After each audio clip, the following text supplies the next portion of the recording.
Good evening. This is Maestro with a break from your regularly scheduled Faction War programming to bring you a 1v1 on Leviathan Hive. Our first player will be RedRupee, yes, the RedRupee, playing as the Techmarine, Space Marine ranged commander with a gun for every occasion and the ability to repair vehicles. His opponent will be Inekura. Inekura also playing as yet another Techmarine. So, I'm bringing this break to you for a few different reasons. I did one other cast as a way of honoring a replay submission. In this case, I do want to bring a little bit more variety. The Faction War season definitely results in a high volume of 3v3 games, and it's easy to forget that there are other game modes. 1v1, often forgotten, and especially 2v2, even more forgotten these days. And you know, with the difference in the game modes, obviously there's a big preference for 3v3 from the casting and YouTube viewing side, since 3v3 games definitely provide for the biggest spectacle. You will just get such massive confrontations that can never happen in a 1v1 game, and that's why, from a viewing perspective, 3v3 games are just really very, very desired. But 1v1 games really do, in my opinion, have a magic of their own. They may not be as flashy, but there are a lot of tactics and strategy that you will see in it that you honestly won't see in a 3v3 game. A lot of that strategy is also a little bit harder to appreciate. It's not as easily visible, certainly not as bombastic as the spectacle of 3v3, but it's all the more fascinating, in my opinion, in part for that reason. Now, our 1v1 match here, of course, we've got RedRupee. These days, RedRupee is actually playing and even casting a little bit. He definitely plays quite a bit more than I do. So at this point, he's actually probably in pretty decent shape as a player. He's been playing fairly regularly. He also plays with some pretty good players. So I think he's in a state where currently he is pretty good at this game. Right now he's up here against Inekura, a fairly capable player as well. And our matchup here, this Space Marine mirror, Techmarine mirror no less, certainly is an interesting one for a variety of reasons. Now, Space Marines are somewhat unique in that they are one of the few races that begins with 2 ranged units as their baseline power-free squads. And this contrasts with 4 other factions in the game. The Orcs, the Eldar, the Tyranids, and Chaos, who all have 1 melee unit and 1 ranged unit as their baseline power-free squads. Part of what this means for Space Marines, obviously, like obvious things, they're going to have less melee DPS, but generally higher range DPS overall. So it's much shootier. That does mean that engagements early on in a Space Marine mirror generally going to have fewer losses than a matchup that would include some of those other races. Since ranged DPS values in general tend to be lower than melee DPS values. That is, of course, just because, I mean, ranged weapons can't even miss, whereas melee weapons, you need to actually take the effort to actually get them all the way into melee. So there's more of a balance between risk and reward. So that does mean kind of early on in a Space Marine mirror, I think it's going to look like pretty low risk, low reward play from both players until we get to Tier 2. And eventually Tier 3, and things start to ramp up just a little bit more. Chances are we won't see, it's pretty unlikely that we will see any squad wipes at all, barring any really major mess-ups by either of these players, and even model losses are going to be kept to a fairly low level. Because generally when you have something like Tactical Marines, you're going to position them in cover.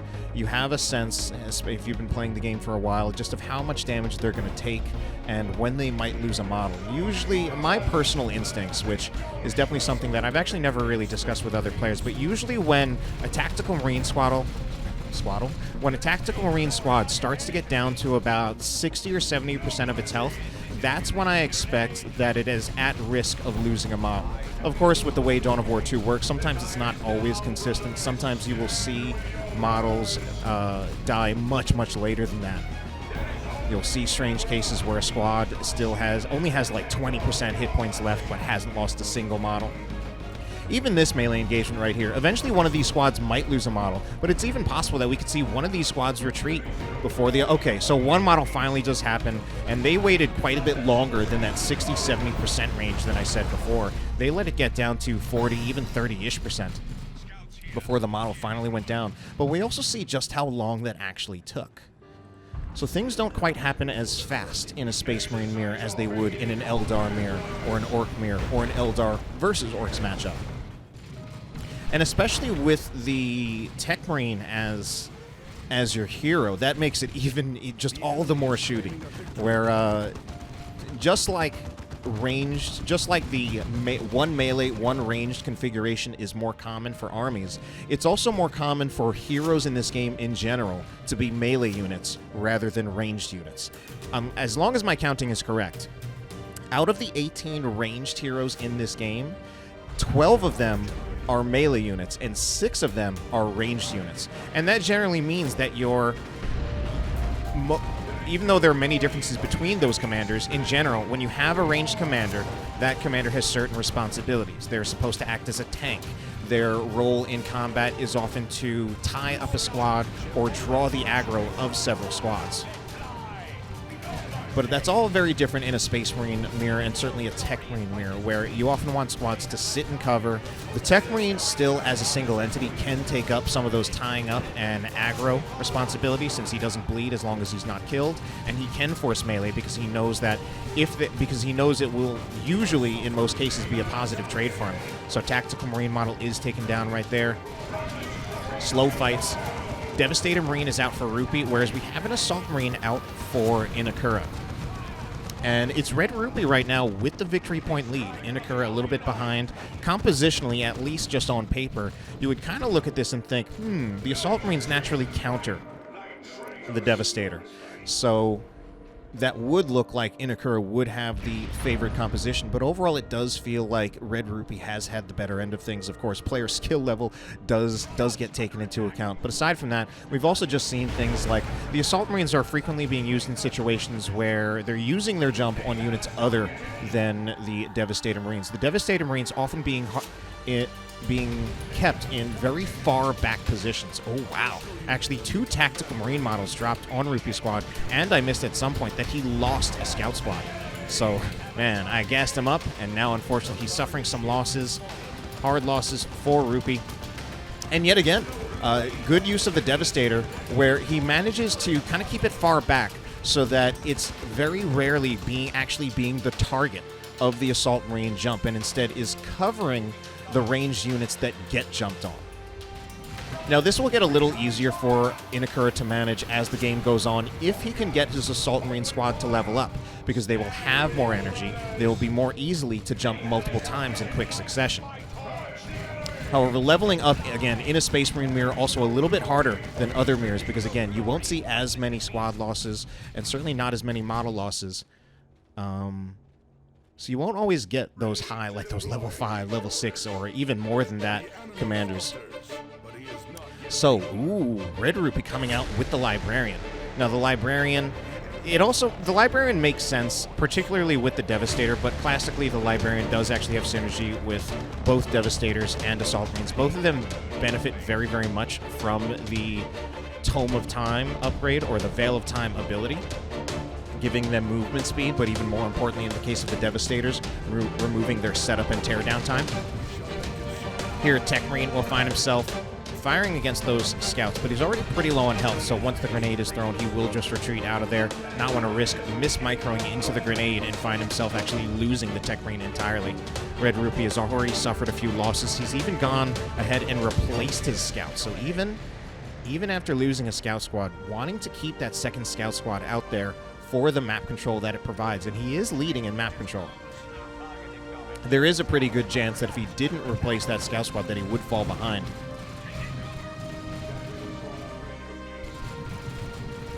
So Librarian right here, as we see it tying up the scouts. Scouts don't do a whole lot of range damage. This particular squad of scouts, very much pincered, needs to be dealt with. The Devastator is not actually here yet. No, the Devastator is still in. The Devastator's here. And I think Inekura is actually having a little trouble really getting value out of these Assault Marines.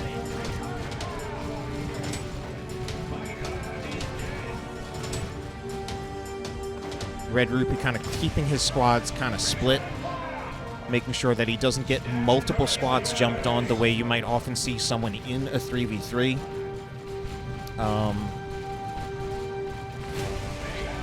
so that if one squad gets jumped on, he can start to micro it away while the others put the damage pressure on the Assault Marines, try to bleed one of their models. Now, we do see some fairly expected upgrades right here. Certainly the Plasma Gun on the Tactical Marines. Stern Guard Veterans also does make sense. Variety of uses does keep it so that the Stern Guard Veterans can actually be very useful both against the Tactical Marines as well as the Scouts with those Hellfire rounds.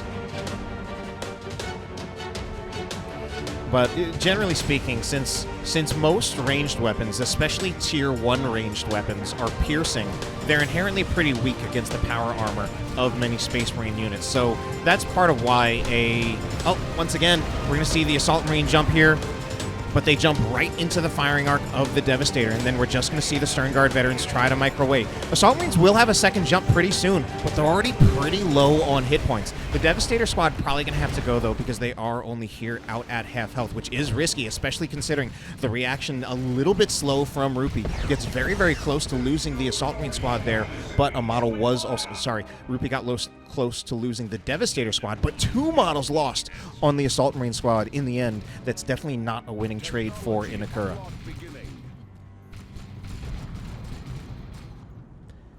So it's kind of rough for Inekura. He's been relying on the Assault Marines to shut down the ranged units, but he has had trouble trying to scout out and find the Devastator Marine squad that's often just positioned behind them to support them. Grenade will go in. This is a raw grenade attempt. Yeah, I'm both surprised. I'm honestly kind of surprised that he even went for that, and really just hoping that RedRupee's micro wouldn't be there, although I'm even more surprised that a Stern Guard veteran model went down there. But I guess actually, no, I shouldn't be so surprised. It's being targeted by 3 different ranged units. I don't think the Tactical Marines were actually in range of it at that time. So the Plasma upgrade does make a lot of sense. Piercing weapons generally weak against the heavy infantry armor of many Space Marine squads. Maybe not most, because Scouts do have regular infantry armor. Oh, this might actually be one of those squad wipes that I said was rare, but it does indeed happen. So RedRupee, unfortunately there, I felt that was very, very overambitious by RupEe. Just going for that sneaky back cap and not really having a better exit plan there, so losing another Scout squad.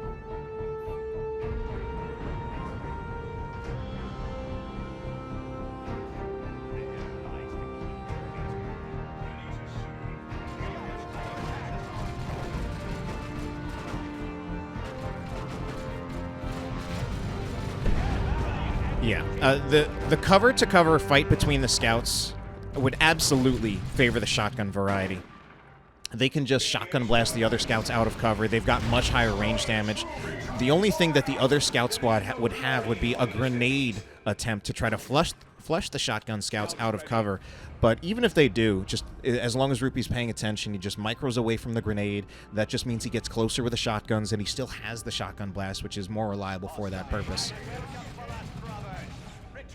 So we see a Plasma Gun. So we first saw the Plasma Gun on Inekura's Tactical Marine squad. Now we see the Plasma Gun out of the Techmarine. And this is a particularly powerful upgrade. It has been, honestly, for a long time. If anything, in retail, it was particularly busted.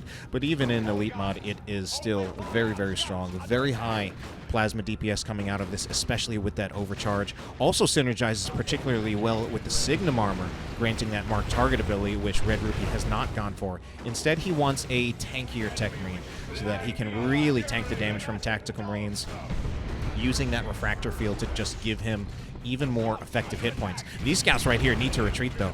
Okay, pretty lucky to get out of there with 3 models. So we'll see dueling Predators, and this is a very predictable outcome for this match.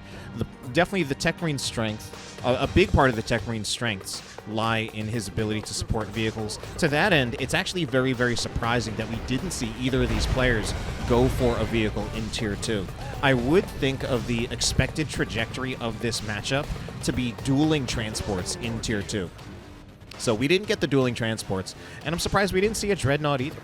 However, it still comes down to dueling Predators in the end, which again I feel is also part of the expected trajectory of this matchup, and it just makes a lot of sense to see this here. Armor is going to be upgraded here on RupEe's Predator. Inekura going for the las cannon first. Now, between only these 2 upgrades, I do think having the las cannon even with having less health, would give Inekura's Predator an advantage, and he's also upgrading to the armor as well. I'm surprised Inekura is pulling back instead of going in further. He might be worried, not knowing what else he might be moving into, because actually he might be justifiably worried, because now he's about to get... Yeah, okay. Because he was going right into the firing arc of a Devastator squad that did upgrade to a las cannon. Meanwhile, oh no, RupEe about to lose these Stern Guard veterans. It's so close. I think some bolter shots, that might even been the las cannon finishing it off. Finishing it off rather unfortunately there, so not quite sure what happened right there. It might have, I mean, that's definitely a case where hitting the X button a little bit earlier would have saved those Stern Guard veterans, but I think maybe just RupEe got a little bit rattled with all the other threats he was dealing with, probably just in the effort to save his own Predator. Since he, the thing with having these two Predators, now, I think part of what happened there is RupEe showed his Predator first, so he showed his hand. Whereas Inekura, then that kind of gave him a counter-picking advantage. So that's why we saw the las cannon upgrade first, although he did end up getting the extra armor as well. And that gives his Predator a strict, clear advantage over RupEe's. RupEe does have the las cannon Devastator, though, so Inekura definitely has to be careful of that. But that was definitely a case where it was looking very, very risky for RupEe. It did look like he was about to lose his Predator. And at some point, he's really waiting. It looks like he intends to get some kind of other unit. Okay, he now does upgrade to the las cannon. I think at this point, it's a necessary upgrade. If he's dealing with a las cannon Predator on the other side, I think he needs to at least have basically... He needs to at least have like equal upgrades for his Predator to realistically stand a chance. I mean, of course, again, he does have the las cannon, and theoretically, it is possible that he could win engagement with the combination of the las cannon and an autocannon Predator. But I think it still would not be the perfect setup for him. Okay, now it's Inekura, who possibly moves his Predator just a little bit too far. I think we need to use... Where are the Assault Marines? Vanguard veterans. They're now Vanguard veterans. They're capping. Oh no, that will be the Predator gone. Oh, he jumps in the Vanguard veterans, but they're far too late. I think that's very, very unfortunate on the side of Inekura. He's going to look and see if he can trade out the Predator, but the Predator is being repaired by the blessing of the Omnissiah, and now RupEe also has a Venerable Dreadnought to go alongside it. Now, in all that, but here is the Orbital Bombardment out of Inekura, looking to make something of this engagement. I'm actually not sure. Oh, no. He just used 500 red, and he doesn't actually achieve anything with that Orbital Bombardment. Even he recognizing what a yikes it is. And he's still possibly going to take model losses from this Venerable Dreadnought. So that was very, very unfortunate for Inekura. Unfortunately, I think part of what he was struggling with there is this balance that's a lot harder to find in 1v1 than it is in team games between fighting your opponent and controlling the map. In team games, it's honestly a lot easier because the maps are so much more condensed compared to how many players there are. You have teammates to help you along out with that. In this case, I think what Inekura probably needed to do was he had the Vanguard veterans capturing this victory point.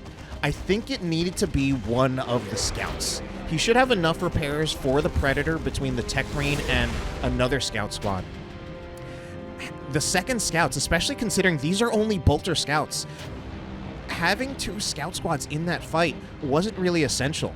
What was essential was having the Vanguard veterans ready to jump on the las cannon as soon as he saw it.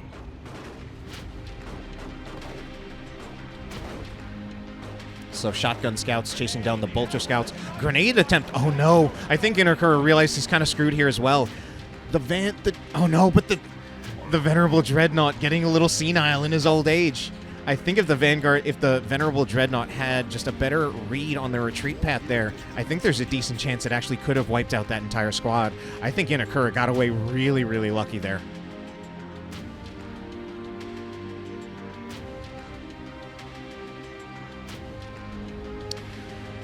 So RupEe with the definitely a very vehicle-based army at the moment. Two rather powerful and tanky vehicles, Predator as well as the las cannon. And it's even worse now for Inekura. If anything at this point, I don't know if Inekura actually does invest any further into vehicles. Ready to serve. Because he didn't deal with the Predator and that engagement well at that time. And now the Vanguard veterans are heavily heavily countered. We've got a Venerable Dreadnought absolutely hard counter the Vanguard Veterans. Vanguard Veterans do very little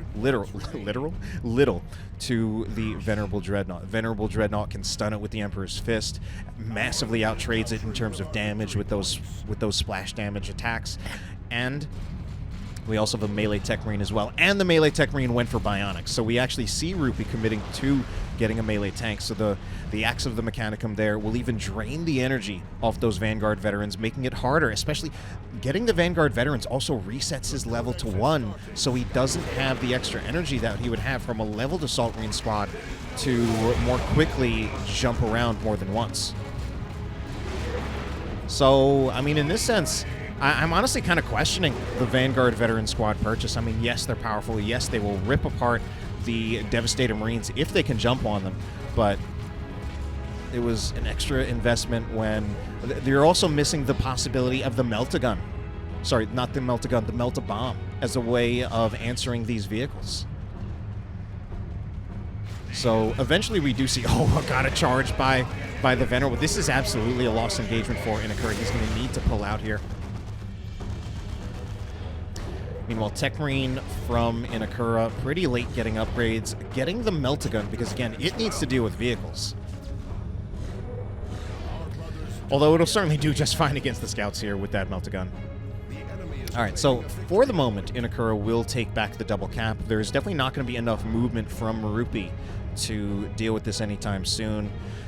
Now, RupEe, there are definitely a lot of things that are going well for RupEe. RupEe has an army that, I mean, it's going to be incredibly difficult for Inekura to kill these units now, especially now that both of them are here, which is why, again, I think dealing with if he still had the regular Assault Marines, if he could have dealt with the Predator earlier. RupEe just barely not losing that Devastator Marine squad. If he had been able to deal with the Predator earlier and take it out, then he could deal with the Venerable Dreadnought by itself. The double threat of both of these vehicles is incredibly difficult for Inekura to deal with, so that's why we have a Devastator Marine squad. The disadvantage on RupEe's side, especially before he got this new Tactical Marine squad, was that having such a vehicle-centric army really does put a wrench in his map control, and that's part of why, in spite of Inekura generally struggling a lot in this game, he is starting to get back into it in terms of the victory points. Does look like RupEe will start to take it back away from him. Techmarine capturing this contested victory point. No one actually over here even capturing this victory point. So scouts will get back out there, do that job. Could even have the Tactical Marines do it. The Tactical Marines will also get a Plasma Gun. Ooh, and he's getting another TAC squad, the late TAC squads out of RedRupee. I was looking at things and I realized, okay, he can't get Terminators because he... Yeah, the second TAC squad, at first I was questioning it, but the more I look at it, it's starting to make sense. The second TAC squad, he didn't have the red for Terminators, even though he had the rest of the resources for it. I don't think he wanted to bother with a vehicle, because then he would be a little too stressed in terms of his ability to support those vehicles with repairs. Yes, he can use Blessing of the Omnissiah, but that does cost red, and he's already used some of that. Meanwhile, scouts will jump in. Unfortunately, they find themselves throwing a grenade on that Devastator Marine squad, taking a lot of losses against the Vanguard Veterans. Vanguard Veterans do have a Power Fist right now, so yes, that does provide them an additional way to be a little bit more threatening to the Predator, but they don't have that Melt-A-Bomb to slow it down.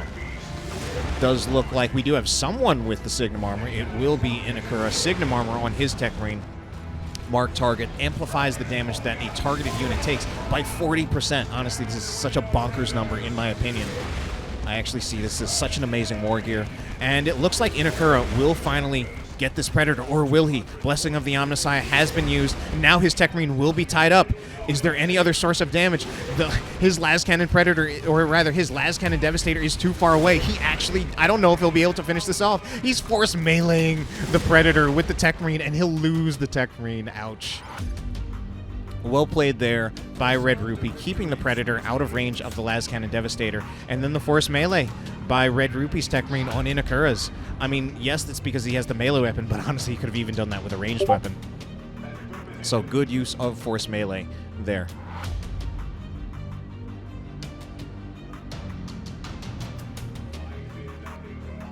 So it almost sounds crazy that this late double tack purchase is actually a good idea, and I really do think it's a very good idea for RedRupee. It does give him a nice standing army. It certainly does also leave him with a lot of unspent power, but I think that's okay. Part of the way that Techmarine works is that he just synergizes better with vehicles, so it makes more sense to go with a vehicle-heavy play and then use your red on the Blessing of the Omnissiah. And I mean, at this point, between a level 2 Predator and almost level 2 Venerable Dreadnought, if Rupee can get even one more cast of Blessing of the Omnissiah, I think he would probably just win the next fight that he can use it in. Although it's going to be a little while. He needs to inflict or take some losses before that can happen. So we have a new Predator out of Inekura. It is fully upgraded. We'll see what he can do with it. RedRupee at this time will have to back off. Probably going to want to retreat these Tactical Marines, trying to just draw the Assault Marines in. And eventually it's the Assault Marines who retreat first. They don't lose a model. Okay, just kidding. They lose a model. They lose a model, and actually that ends up being a good trade for RedRupee. And in fact, he didn't even retreat the squad of Tactical Marines. So he keeps them out on the field, but they are under strength, very few hit points. Rupee at this point I think he just doesn't want to retreat because he wants to seal out the game. He knows that it's on Inekura to make a play. Inekura doesn't even have his Techmarine, and that makes it even all the harder for Inekura to answer RedRupee's vehicles. Venerable Dreadnought will guard this victory point by itself because there's no one unit that Inekura can send aside from maybe the Predator, but the Predator is committed to this engagement. The Predator at this point is the centerpiece of Inekura's army. But the Lascannon Predator from Rupee is chasing after Inekura's. Inekura does have Blessing of the Omnissiah active on his. Tactical Marine squad getting pretty low here, being targeted by the bolters. But of course, it's all about this Predator v Predator fight. And while Rupee has all this space that he's buying with the Predator, he's actually trying to get a decap here. He succeeds in getting the decap, and he kills the Predator first. I mean, at this point, I think I would say that this is probably just game in favor of RedRupee. He's about to have a triple cap. He dealt with another Predator for Inekura. Inekura barely even has the resources to get back his Techmarine. He'll have that only just shortly. And I think this whelp might just be a sign of resignation that he realized that he's probably beaten at this point. Yeah, we're pretty much at the point of no return. And he does concede there. That will be the game going in favor of RedRupee. I do hope you enjoyed it, and have a good night.